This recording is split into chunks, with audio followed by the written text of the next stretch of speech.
You didn't need to say that.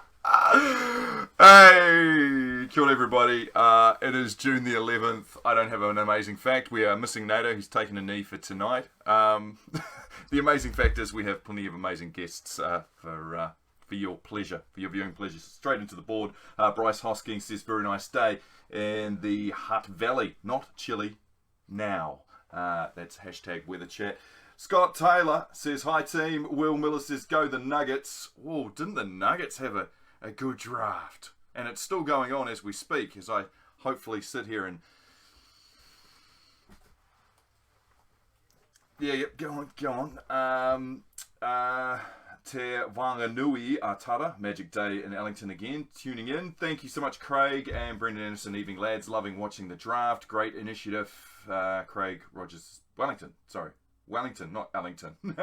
Wellington. Well, look, before we get started, guests on the show tonight, Jane Summers, Ms. Jane Summers. She is a lady of the night, as I like to call it, because I always feel weird saying it anything else. We have Nate Boyer, the man who tapped Colin Kaepernick on the shoulder 4 years ago and said to him, mate, I served in the military. Maybe the best idea isn't actually sitting on the bench. Maybe get amongst it with your teammates when the national anthem is playing. This is in the NFL, the big story in the NFL. Maybe take a knee when they're playing the national anthem. Of course, everyone heard the headlines. Look at this. Donald Trump said, kick those sons of bitches out if they're taking knees. All that shit. Basically, Nate was the guy who went in there with the CV of serving in the military and saying, I've served the military, I've served this flag. You know what? Best idea from my idea would be to take a knee, Colin Kaepernick. And that started a whole heap of stuff. And now we're taking knees around the world. And Justin Nelson joins us as soon as the draft finishes, which is 9 p.m. this evening. He is the general manager of the NBL. So we'll be able to have our scripes. Now, Blake, two things. Blake Ashford, tell me, what was your gripe with the NBL draft, Sal's NBL draft, when you saw it today? Go on.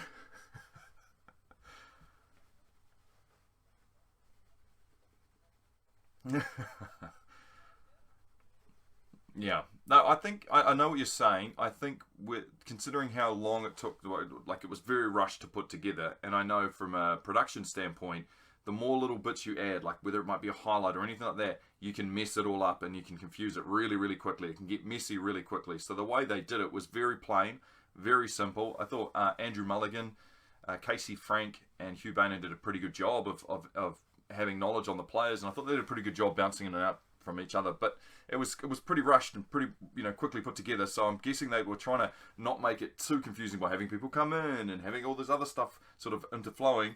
Trying to keep it simple, trying to keep it clean, and I mean, I thought it was quite entertaining. I thought they did enough. I was pissed off. Yeah,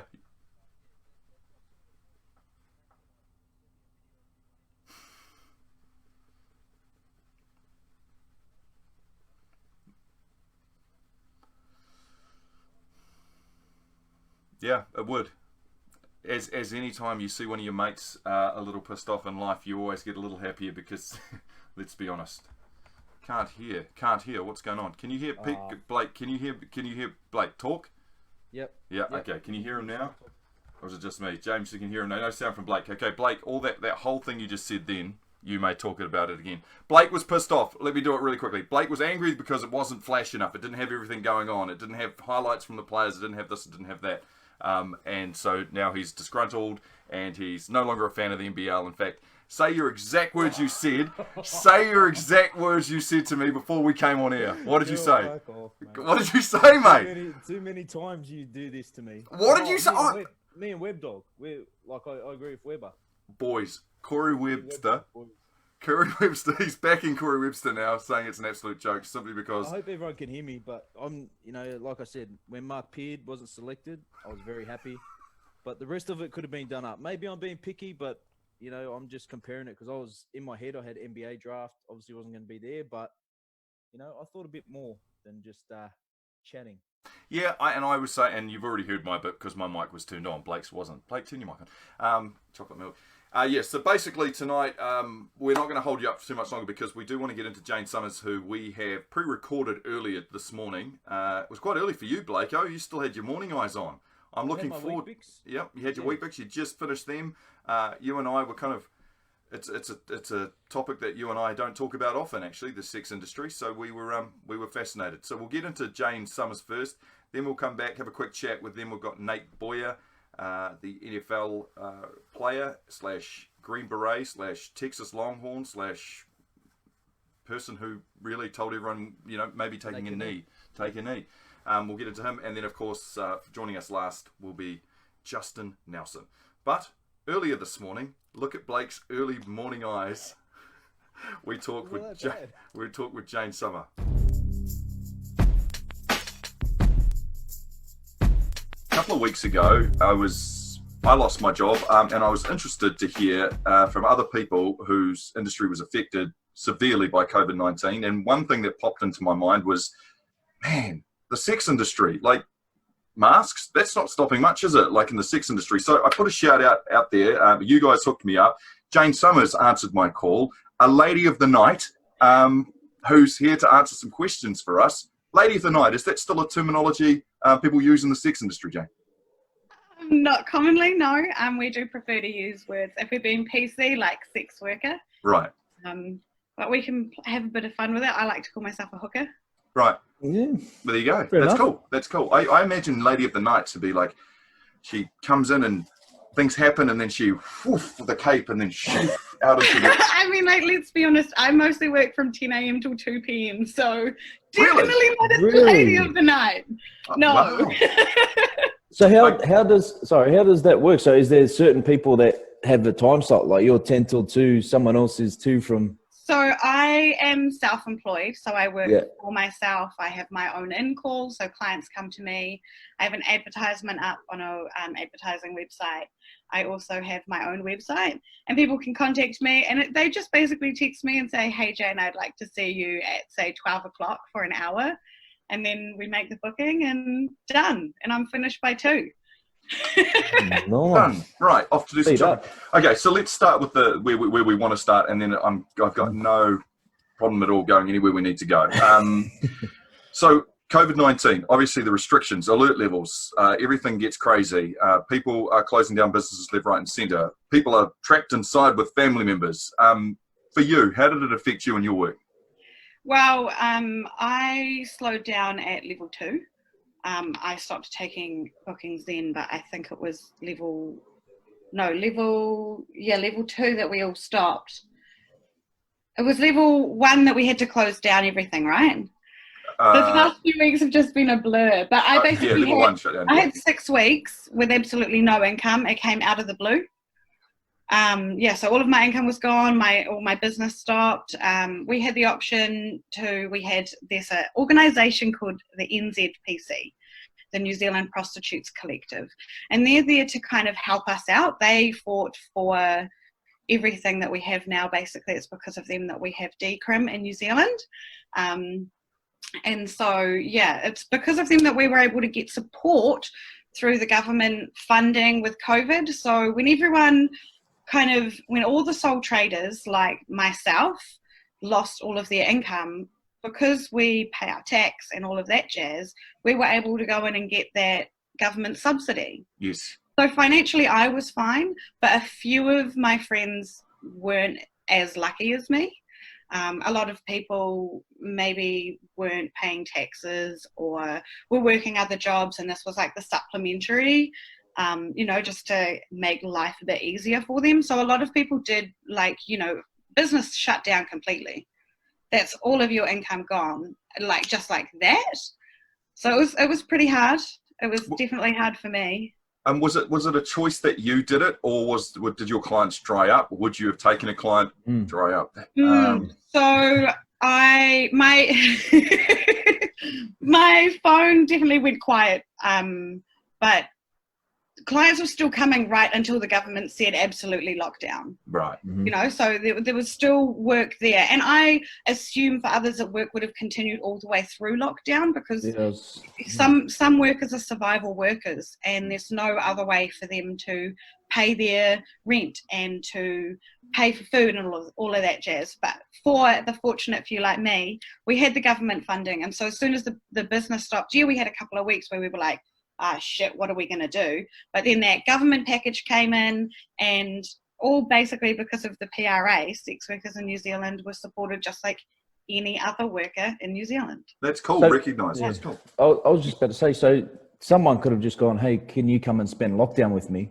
And that's costing someone like 4 weeks, 6 weeks worth. So has people done that, or is it just in our... I've not heard of anyone wanting to do that. Imagine that. Shit, that's an investment. Yeah. Yeah, that would be an investment. But would you really want to spend like that long with a complete stranger? Oh, there might be some people, who knows? Hey. That's called a relationship. Crazy world. Crazy world we live in. Some people would want it. Yeah. Terrible. Okay, so tell me about the first client back after lockdown. Were you nervous? Were you masked up? I mean, my first client back, I saw someone I already knew. Oh. So I'd seen them before, a repeat client. And so we just basically had to, for those first few clients, it was a bit weird to get used to the fact that we had to discuss a little bit more than we normally would. So we had to discuss the contact tracing thing, you know, in the event of you need to contact me, I need to contact you, blah, blah, blah. You had one of those forms that you filled out and then put the hand sanitizer on. No, everything is just on my phone. I mean, we usually have hand sanitizer here. As sex workers generally, we're a little bit more aware of things like germs because, you know, we are putting ourselves, I guess, maybe, and just like a doctor would be more aware of germs. I've always said that. Sex workers and doctors. Yeah, exactly. Yeah. You should have run a safety video. We deal with bodily fluids. True. And so we're aware of them anyway. So the major differences for me coming back to work was that I had to change my linen. So every time I had a new client, all the sheets, all the mattress protectors, it was all coming off, going into the machine on a hot wash with disinfectant. But I mean, otherwise we're doing washing anyway. We're making clients shower anyway. Like, it's not really. I would like to see you run a safety video, like when you go onto the plane and they're like, Like in case of emergency, put mask on. Make sure your hands are washed. Make sure you have a shower. That sounds fantastic. Hand sanitizer can be found. Let me pose a question to you that isn't COVID-19. How do you stop yourself falling in love with a client? Oh, great question. How do I stop myself falling in love with a client? Like the perfect dude walks in. He says, Jane, this is about both of us now. And like you, what's stopping you from connecting? Because I find with most girlfriends I've ever had, and I make it sound like a massive list. It's not massive, but if the girls were the first to kind of dive, you know, first in and say, oh, we should make this official. How's it that you have kept yourself to a place where you've just, this is business? I think, like, just like any job, when you're customer facing, when you turn up to work, you put on your work persona and you put on your work smile. And so I do the same. And so while my clients are getting to know me, they're not actually getting to know the true me. So I think that whole falling in love with your hooker, like, I totally see why it's possible because of all the chemicals that go through your body when you have an orgasm. But it's not very, it's very fairy tale. Because you're at work and you never know. Like, a lot of my friends have relationships outside of work. How did you find that this was an occupation for you that you would enjoy and you wanted to go with? Yeah, well, I guess I've always been promiscuous. So I've always known that sex is something that I like. I've always been really friendly. So I love, like, just talking shit with people and meeting new people. And the job I was in, kind of, the ownership changed. And so I was looking for income that would support both me and my partner at the time. So we just decided I'd give this a go, because I'd always thought, oh, what would it be like to be a sex worker? You know, what would it be like to make money having sex? And then I just did it. I just dived in and got a hotel for a night and saw like 2 clients the first night, made more money in one night than I'd made in an entire week. And I was like, boom, that's me. Lock it in. I've got two questions. With a boyfriend, how hard is it to keep the boyfriend? Like, is it just mainly him that's got the problem? Like, to be with you in a relationship, or are you totally honest straight away and just like, Oh this is what I yeah. do? So in my personal life, my sex work is a big part of who I am. Okay. I don't know, I hang out with a lot of dudes and shit gets nasty, you know? So I find it hard to find guys that can put up with me, but not, the sex work isn't really a thing, because I guess with all of my friends, everyone new I meet, I'm like, hey, you know, my name's Jane, I'm a hoe. What do you want to know? A little rhyme in there too. And what's have you got an end game for this? Like, so when you get to a certain When you're amount hanging of up the money, boots. or that's in the easier words, when you're Hanging up the bra. Yeah. Retiring. Yeah, so my plan eventually is to become a psychologist. I would like to be a psychologist specializing in sex work, because it's hard to find psychologists that you can really talk to about the industry, because it's hard to understand the industry unless you're in it from like a trying to help people perspective. I think there's a severe lack in New Zealand for mental health support, and we give and give and give, you know, like we basically, for a lot of my clients, I am a naked therapist. So yeah, this job has kind of taken me to the path where I want to be a therapist now. So I want to do the same thing, but keep my clothes on. Hey, what about you mentioned the word hierarchy before we came into this conversation. Tell us about the hierarchy.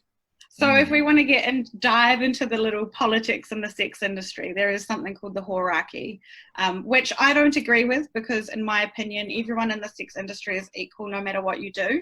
But there is a perceived hierarchy within the sex industry. And it would be like perhaps cam models at the bottom, and then hookers. So that's me, I'm a hooker. So what was that at the bottom? Cam models, so you know, Cam like people models. that do cam work, so you can pay on websites to subscribe to models, and they'll do videos and photos and that kind of stuff, and then so they don't actually do any in-person stuff. Right, look at me pretending I don't know, Jane. Keep going. You know. I know. He does know. And then you'd have your hookers, and then you'd have your strippers, and then above that would be, I think, dominatrixes. I don't know if I've got that in the right order, because I don't like really follow through with it. You don't blind to it. We're cool with that. But basically, dominatrixes might say, I'm better than a hooker because I don't have to actually have sex with my client. But then you get into the argument, like, what is sex? Yeah. Because it's not just penis and vagina, is it? She said the P word. Yeah. I said the P word. Right, so they might walk it's more than that. So. So the other day I was watching a podcast. I think it was a Joe Rogan podcast, and he was talking about the sex industry being one of the oldest industries in the world, like of all time. Yeah. And he reckons they were doing an experiment where they taught a whole lot of chimps to use bananas as money. This is true? Have you heard this? Yeah, I totally know. Blake, have you heard this? No, I haven't heard this. So basically, they're teaching these chimps, and if I get this wrong, Jane, by all means, jump in. Like I was sort of half watching it or doing something else. And they're using bananas as currency, right? So the bananas are here, bananas there. The chimps realize that if they give a banana, they get to go out of the cage and hang out for a bit and so on. So they're starting to use bananas as currency. And the first thing the male bananas do is start handing them to the female chimps for sex. So first, the males actually stole the bananas from the other chimps. Yeah. And then they used their stolen goods to pay for sex from the female chimps. How about that? Awesome. Isn't that amazing? That blew my mind. Absolutely blew my mind. All right, Jane, before we let you go, thank you so much for your time.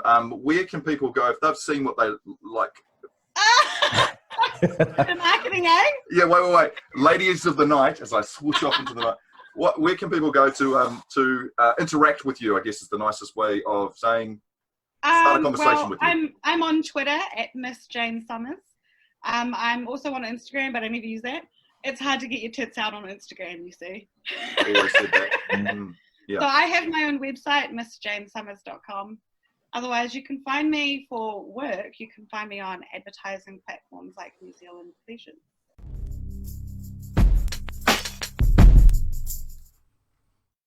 Blake, we're back on. Thank you so much to Miss Jane Summers for giving us her time, and my apologies that Blake changed when.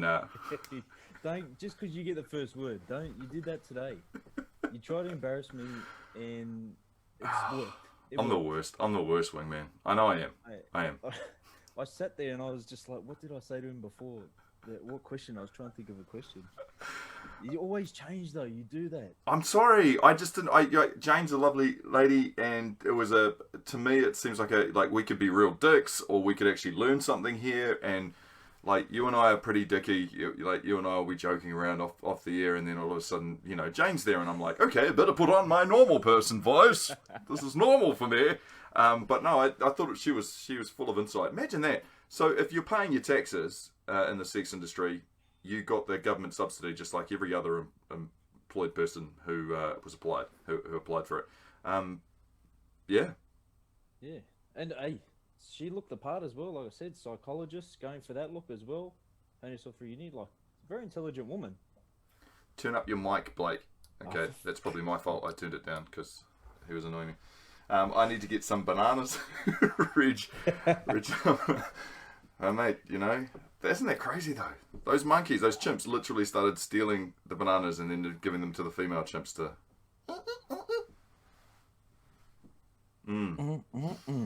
So, Miss Jane Summers, if you want to interact with her, you can go on Twitter. She certainly has some more photos of her on there. And yeah, Instagram, which she doesn't use a lot. Very, very interesting. Just a heads up, we will be talking with Justin Nelson shortly. He is, of course, the general manager of the NBL. I'll be having some hard words because I've just been watching as we're going along the NBL Twitter account, and I have not seen my name. Chris McIntosh, like who's that? Franklin Bulls, Canterbury Rams, Ben Carlos Smith. Oh, it's a great Friday night. Theo night. Johnson, come on. Puts a smile on my face every time your name doesn't get called. All right, time for I'm Nate. cheering for NATO. All right, poor NATO. Time for Nate Boyer now. Nate, of course, is a famous man, a very hard man to get a hold of at the moment because obviously there's a lot of headlines around Black Lives Matters. I had been hustling for the last couple of weeks, and I got to catch up with him earlier this morning. Here is me versus Nate Boyer.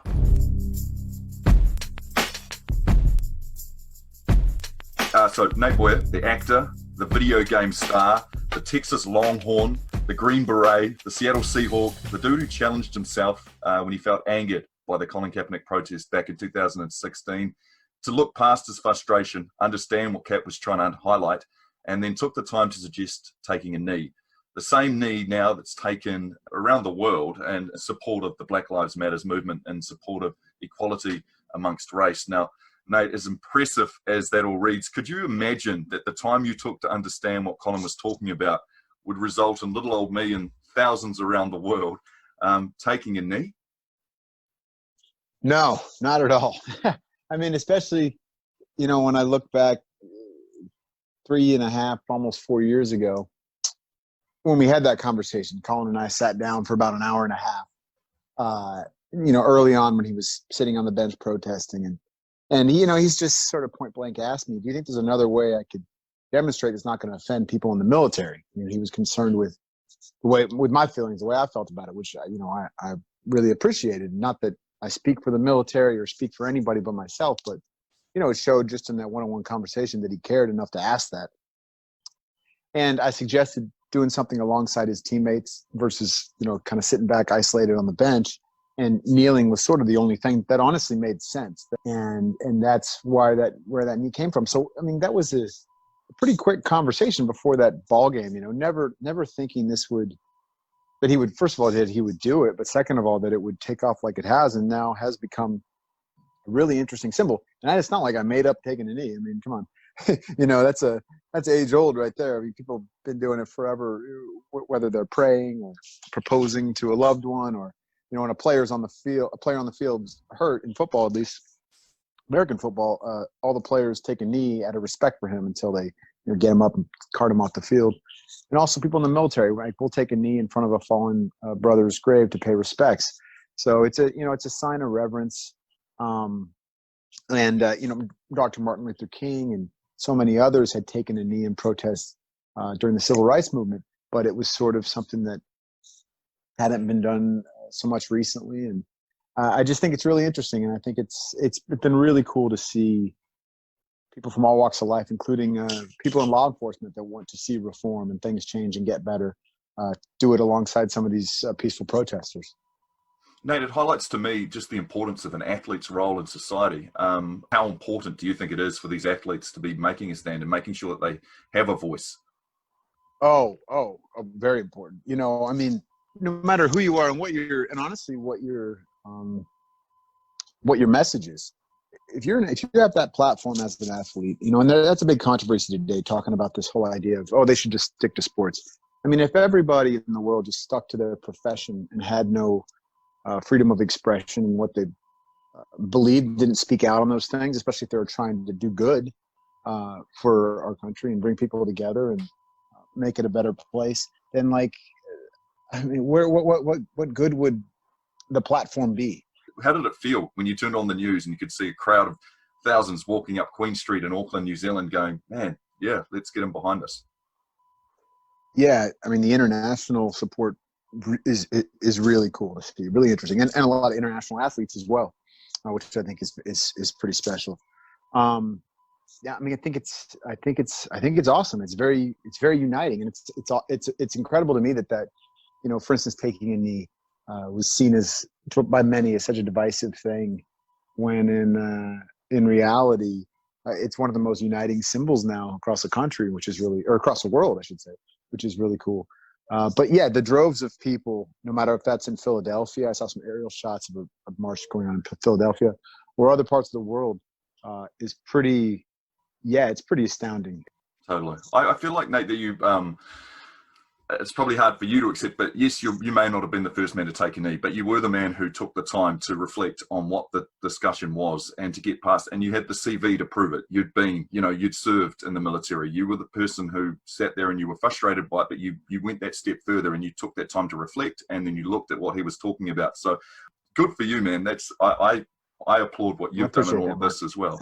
Yeah. I'm trying, man. And I make missteps all the time. I say stupid stuff. I was on ESPN this morning, and somebody said something. I made a dumb joke that offended some people, and it was like totally just thoughtless because, you know, I'm like, you're human. I'm human, and I have this military mindset, and I just say things. And it was great. I mean, afterwards, I ended up talking with one of the guys on the show, who's a buddy of mine, and he was like, because I could tell he definitely had a reaction, you know, like his face was like, whoa, did he just say that?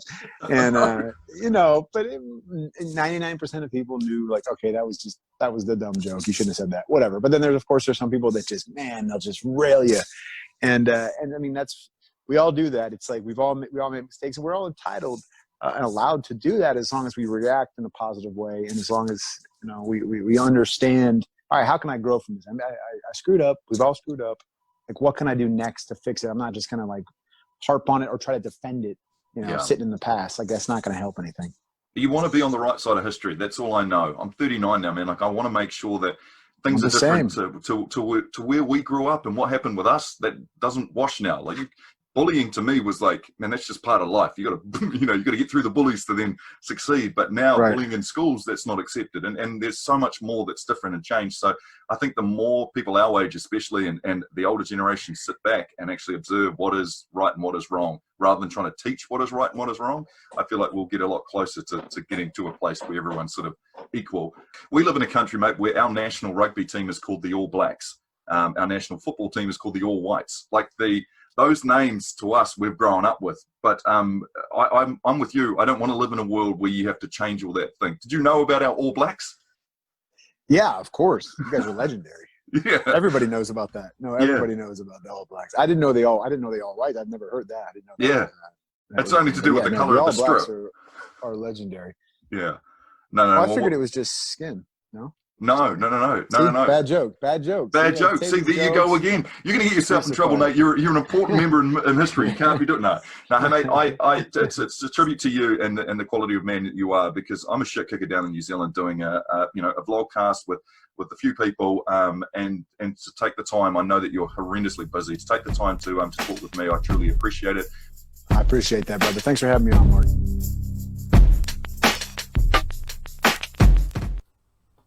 Blake, you're back on. Blake, you're back on. What'd you think of that? Nate Boyer. It was interesting, man. It's interesting. I wanted to see his face and see his reactions, but hey, that was a great get from you. Yeah, no, great get from you. His camera wasn't working, so we did hustle to try it. Yeah.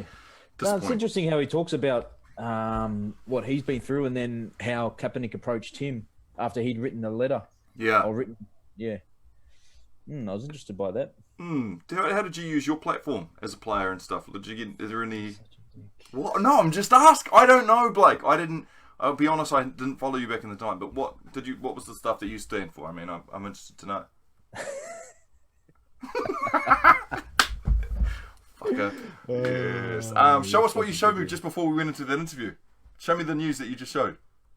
It's on there. I'll just tell you. It says the Warriors are possibly have a home game by round 9.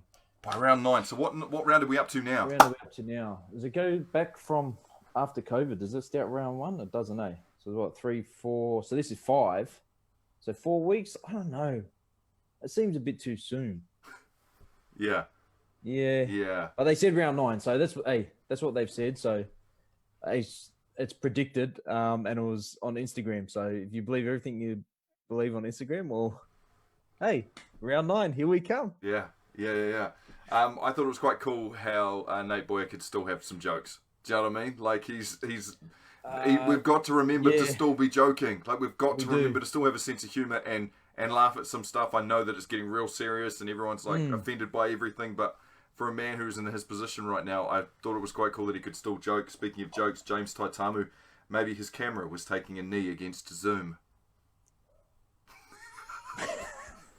That was good. Well done, yeah. No, I would have loved to know what he said on the show. Yeah, on ESPN. Yeah, he's so busy, man. He was all over the place with me. He was like, oh, man, and like going, I can't do it today, can't do it today, can't do it today. Never mind about busy, though. Speaking of busy, let's talk to a man who's been very, very busy today. Very, very busy. Look at him. What is that backdrop, good sir? Justin, welcome to the show. Where are you? Hey, g'day guys. We're at Cells in Parnell, and I'm actually sitting across the table at the moment. I know they'll show their ugly mugs. There he is, Huey. Have a look at him. They're having a good time. I got Casey French sitting in front of me here. Dylan Boucher's just downed about 3 pizzas. He can hardly move. Good man. Get it in you, boys. There they are. We? Get it in you. Yeah. Oh, nostrils. We've had a great time tonight. It's just been something new and different, and so many people have got behind. I just want to say thank you to everyone. It's been fantastic. I think from my point of view, mate, it's as an NBA snob, I freely admit NBA snob, I really struggle with even the NBL, the Australian NBL. But this has been one of the first times in my life that I've really wanted to engage in the New Zealand NBL, and that's to do with what you guys were doing and what you guys have done with the draft. So from my point of view, I thought it was a really great idea, and I actually enjoyed it. I thought you guys did a great job on Sky as well, giving us what we were needing to hear. No, thanks for that. It's there's been a few mountains to climb. There's no doubt about that. I feel relieved that we've got to where we are now, and now we can focus on the games. Mind you, we've got a 3-day trade window starting tomorrow, so who knows what can happen from here. It just doesn't stop. But, we've been headlining news on the TV, national news every night. Sky Sport doing a great job. Tonight we've gone around the world. It's different, it's not the same. We know that. I've never been in a pandemic before, so we're all doing things for the first time. And I think the thing that I like the most is people are talking about basketball. And for me personally and my team, that means a lot to us. Because I think I said this to you before, Mark, in a shit situation, the world's not the same. And we've managed to come out of it with a lot of people talking hoops. And 84 guys are headed to Auckland next week. And they're going to play 6 weeks of basketball. 83 of them are going to be on the court with Nika Vicona. How great is that? Just a lot of fun. Tickets have gone on sale tonight, by the way. Where can we get them? Oh, beauty, yeah. Ticket Fairy. I didn't make up the name. Ticketfairy.com. Ticketfairy.com. Adults $20. Children under 12, $5. Students in between, I think, at $10. And that's 2 games. 2 games every night. So great value. Yeah. You said it touched the world. What other places got to see the draft? Well, it went live around the world. Okay. So it was available offshore as well as right throughout New Zealand. So people tuning in from everywhere. Obviously, a lot of fascination with what we're doing very close to home for us in Australia. We do have that great crossover with basketball, and had a lot of messages coming through from people back in Australia and no doubt other parts of the world as well. So a lot of fun. As disappointed as I was, I'm still wearing the Huskies top. Good on you. I didn't make the draft, but I'm looking forward to seeing how the teams do look after the trade window as well. For you personally, did you feel like anyone jumped out to an early lead with the draft? Our teams took it seriously. I'm telling you, like it was like dealing with NBA GMs. This guy here, he was doing mock drafts, 12 hours a day. That's all he's been focused on. I had Mark, I had you in all of mine. Thank you. Starting, I'd hope. Yep. So, that's cool though, right? That's the enthusiasm you need and want, especially great. getting in behind something that's so different and new. And I feel like you've captured a generation that grew up with drafts and know about drafts anyway. And the older generation seems to be wanting to know a little more, and the younger generation's taken interest as well. So I feel like you've hit the nail on the head with that. Yeah, it has meant a lot of different things to a lot of people, and personally, I called about 20 players yesterday, and I thanked them, and I thank them personally because it means a lot to me, the sacrifice that they've made and the support that they've given us. And I'll make my way through the other 64 players tomorrow. I'll be on the phone all day. I want to ring every player and talk to them personally and thank them. Because, look, they are sacrificing a lot. It's 6 weeks away from home. The money is not what we're used to. These guys just want to hoop. They just want to get on court and they just want to play. And they're going to be live on TV 5 nights a week.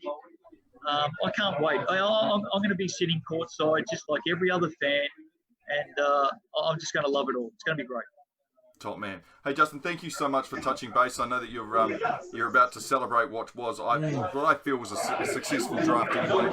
All the very best for the free agency. This is going to be great. The trade window. Trade window. Yeah, the trade window. Enjoy your pizzas and thank you so much for your time, my man. Appreciate it, guys. Thanks for your support. Thank All the you. best, brother. See ya. Thanks. Mate, it is pumping there. It's pumping. Come back to boring old us, sitting in Shitsville mate. just talking about Oh, mate. I wanted to ask him about things about how to improve. Obviously, I was a bit disgruntled today, but he's in such a good mood, and I don't want to be that Debbie Downer where it's just like rain on the parade. You changed. I haven't though, because that's a conversation me and him can privately have. Oh, piss off! You'll have that. You will not have that private Big conversation. Me and him will have a convo. You would Give him a not. call. You're Juzzy. pushing out. You're I'll pushing call him out. Juzzy. Nelso. Juzzo. Nelso. Juzzo, grab us a pizza, Juzzo. Right, that's us. Thank you so much for watching, folks. Hope you enjoyed. Sorry about Blake not getting his mic on for the first couple of minutes. I feel like we learnt a lot tonight. We learnt about Black Lives Matters and proper movements. We learnt about the sex industry. And we learnt about the NBL and that even though there might have been people who put their names in for a joke, Nate, Darcy, there are some disappointed people out there. And I just want to take a moment, just to think about those people who never really made it in those draft years. Think about all the years we've watched. I genuinely thought I had a chance. That's how sad I am. Mate, you were so disappointed today. Hey, just think about the monkeys and the bananas. That'll cheer you up. Fuck, mate, can I just ask, stop changing, all right?